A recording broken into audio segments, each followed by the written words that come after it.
আজকে আমার জন্মদিন উপলক্ষে কাঠপাড়া ইউনিয়ন যুবদলের সংগ্রামী সভাপতি জনাব কামাল নাসের ও সাধারণ সম্পাদক জনাব মামুন ভাই ও আবু বকর ভাই এবং বিভিন্ন ওয়ার্ডের সভাপতি সেক্রেটারি ও নেতৃবৃন্দ সবাইকে আমার সংগ্রামী শুভেচ্ছা ও অভিনন্দন জানাই। আজকে আমার এই জন্মদিনকে আপনারা স্মরণীয় দিন হিসাবে দেখেছেন এবং আমাকে যে আপনারা আমাকে কতটুকু ভালোবাসেন তারই আজকে আমি রাজনৈতিক জীবনে আপনাদের কাছ থেকে পেয়েছি।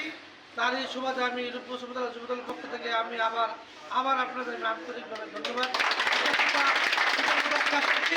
সে সাথে বলতে চাই, সামনে আমাদের যেহেতু নির্বাচন, সেই নির্বাচনে আমরা সবাই এক হয়ে যাতে আমাদের অভিভাবক মোস্তাফিজুর রহমান দিউ ভাইকে আমরা এই রূপগঞ্জে নির্বাচিত করতে পারি, সেই আশা ব্যক্ত করে আমি সংক্ষিপ্ত আসসালাম।